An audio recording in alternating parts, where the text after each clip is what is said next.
फोड़कर उसके अंदर का फल निकालकर उस फल को शिवलिंग पर चढ़ाकर 1 लोटा जल शंकर भगवान को समर्पित कर कर दिन होना चाहिए मंगलवार। कौन सा दिन होना चाहिए? जम के बोलो जरा, मंगलवार। समर्पित करो।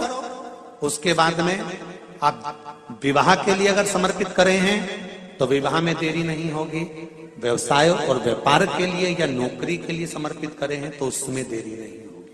एक पत्र में आया है, सुन लीजिए, बड़ा सुंदर संवाद है। शिव महापुराण की कथा कहती है, मंगलवार को अगर शिव जी के मंदिर में, शंकर के मंदिर में जाकर 1 लोटा पानी चढ़ाया जाता है तो हमारे कार्य में उन्नति होती है। हाथ में जल का पात्र हो, शंकर के मंदिर में जब तुम जा रहे हो, शिव के पास जब पहुंचो, जल से हाथ, जो लोटा जब जल का तुम बाबा को समर्पित कर रहे हो, जल चढ़ा रहे हो, उस समय पर बाबा से जरूर कहो, बाबा बहुत दिन हो गए, बहुत दुखी हूं, ए मेरे शंकर, मेरे कुबेरेश्वर महादेव, मेरे महाकाल राजा, मेरे इस हाथ को अब तुम पकड़ लो बाबा, बहुत दुखी हूं, अब तुम थाम लो बाबा।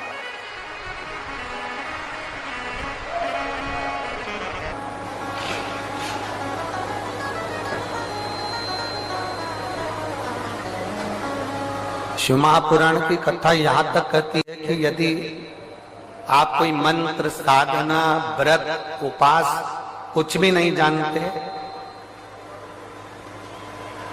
तो बेलपत्री के वृक्ष के नीचे 1 लोटा जल चढ़ाओ, प्रदोष की प्रदोष 1 घी का दीप लगाओ और बेलपत्र के वृक्ष के नीचे की मिट्टी का ही तिलक लगाओ।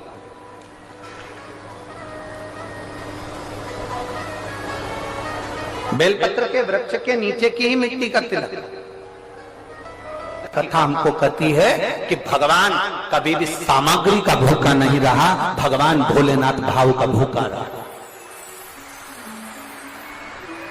भगवान शंकर को रिझाने के लिए सामग्री की जरूरत नहीं है। कोई चीज तुम पशुपति व्रत करने के लिए गई हो, थोड़ा सामान तुम्हारा घर पर छूट गया, मान लो तुम्हारा कंकु, रोली, मौली, चंदन, हल्दी कुछ घर पर छूट गया, बस एक चीज ना छूटे, जो 6 दिए हैं वो और प्रसाद के 3 हिस्से। जो प्रसाद तुम लेकर जा रहे हो उसके 3 हिस्से करने का सामान वो छूटना नहीं चाहिए। बाकी का तुम्हारी मोली घर पर छूट गई, रोली घर पर छूट गई, चंदन घर पर छूट गया, अगर कगर घर पर छूट गया, कपूर घर पर छूट गया, लोटा पानी का घर पर छूट गया, कोई सामान तुम्हारा घर पर छूट गया, चल जाएगा, बिल्कुल चलेगा। तुम उसमें चिंता मत करना कि मेरी थाली में ये नहीं।